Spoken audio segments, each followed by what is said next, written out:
there was this bit I had a long time ago, like back in, like, we're talking like Nashville days, like going up at Third Coast, and it was it was from a premise that you threw away. It was the whole like Neil Armstrong could have said anything when he landed on the moon. Great bit. Yeah, because you were trying to do something with that for the longest time, and for whatever reason you just like couldn't get it to work. I didn't even take it on stage.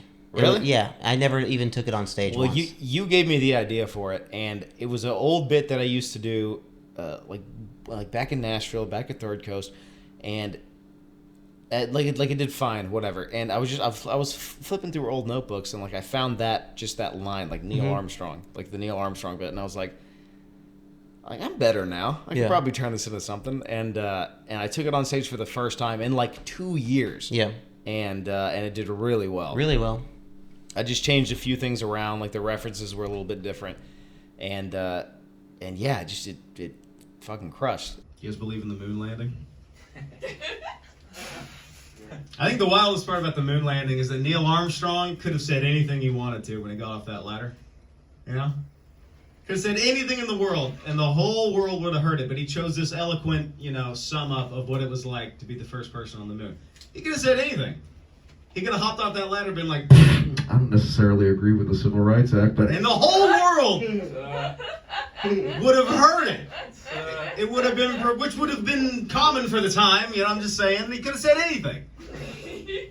He could have gone silly. He could have gone, spaghetti. And the whole world would hear it. The whole earth would hear the first spoken words on the moon be spaghetti. It's a good bit too, because like you can go, there's just so many different angles that are like up for grabs, like so obviously up for grabs. He didn't come up with one small step for man, one giant leap for mankind. That wasn't his first idea.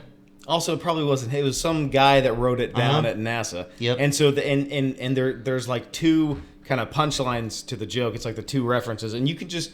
The better I get at comedy, I can just keep swapping those out. Like that structure of a joke is forever.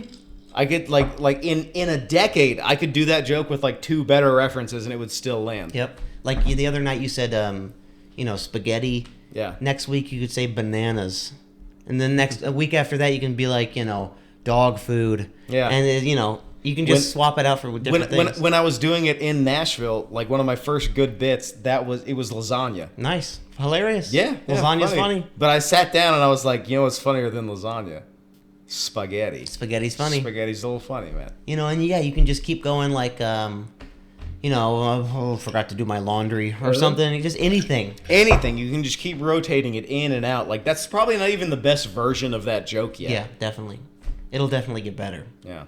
You just gotta find what's the funniest throwaway line. It's one of those things where like all the framework is there. It's like one of those like structural jokes that's like it's there. You just swap out the references, but the joke still works as long as you just have something funny like fucking carrots. Yeah. Or I fucking stubbed my toe earlier. Something, you can just whatever it might be. I also like the idea of Neil Armstrong sitting at his desk at home going, okay, this is fucking crazy. Nope. Crumbles it up and throws it away. This is, it's a huge jump for mankind. Nah, that's dumb. Fuck. What other ideas do you think he had? You think he wrote like fuck and then scribbled it out? He's like, nah, I'm just kidding. He probably joked. He had to have joked with fucking Aldrin. Yeah. And been like, hey, what if I just say... He's like, hey, Buzz. Yeah. Hey. Come here. What if I say like diarrhea? And Aldrin was like, get it together, Armstrong. What? Smack. Get it together, sailor. I'm just messing around. Or... And then I like the idea of how if Neil Armstrong's first words were, God, I love spaghetti. Then then he went, oh no, one giant leap for mankind. So then in school they'd go, he said spaghetti, but then he said, he said that the real thing that like is the yeah. Well, technically it was spaghetti, but we don't count. It wouldn't even make it to school. NASA would be like, he'd be like, Yeah. Cut the whole thing. Hey, Neil, walk. Do that again. Hey, dude, we probably didn't even see the first time he went down. Yeah. He probably went down and said something stupid, and they were like, Neil, up, go back up, one more time. But I'm already here. No, go back up, do the line about the one small step. We wrote it for you. The footprint's already there. We- Dust it up. Mix up the dust. Yeah, we can take the picture later. All right, now reporting live on NBC News, Walter Cronkite. This is Neil Armstrong, take 2. Oh, okay. You guys, take one. It's take one. you guys ready? Oh, okay, here we go. One small step for man. Who cares? You know. He said it with like he doesn't care energy. He's like, fuck. It's just like one fucking stupid step for Yeah. a guy. Who cares? Neil, we need you to say the line. All right, I'll go back up the ladder. You know what? For real though, I don't think he wrote that. No, he didn't. I don't You think know so. he didn't. No. Some nerd with like a fucking book degree or Yeah, whatever. and a pocket protector. Yeah. Some dork wrote that for him and handed it to him on a card, and he goes, Give me that. he goes, fucking nerd. yeah, I'll say this, okay. Yeah, that wasn't his thought. But he gets credit for it. Yeah. Who wrote that? I don't know, but the whole thing is like, there's no way that they let that moment go to just a guy. No. There was probably like a big rectangle table with a bunch of guys going like, what should the first words on the moon be? Yeah. And they were like passing around ideas, and then they're like, no, this one. And then they gave it to him, and he said it. No, that absolutely happened. Yeah, there's no way they let Neil Armstrong pick the first words on the moon. No, That was given to him on an index card. it was. He said, "Hey, NASA went memorize this and say it." And he went, yes, sir. Those are my orders. I will obey them. Yeah, I'd love to know what was crumpled up and thrown away. You know, I'm sure they're in a file somewhere. Probably. Is Neil Armstrong? He's dead, right? Yeah, he's super dead. He's been dead for a long time. Fuck. Buzz is still alive. Yeah, I was about to say Buzz is still alive. He's punching people with Bibles. Walking out of book meetings. Did you see that? Yeah, I heard. Good on him. Good on him, man. Fuck other people. Yeah. He was on the moon, man. He's like above military, you know.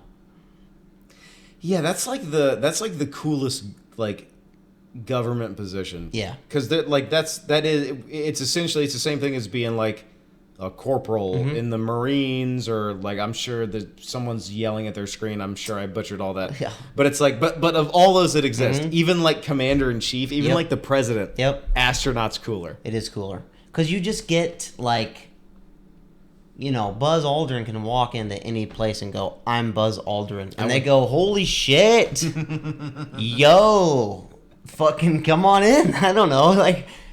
He just gets like military clearance, I'm sure, but he's not military technically. No, he is. He is.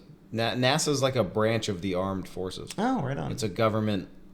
I know it's government agency. owned, but I didn't know it's like technically like. Does you think he gets a discount at Dunkin' Donuts?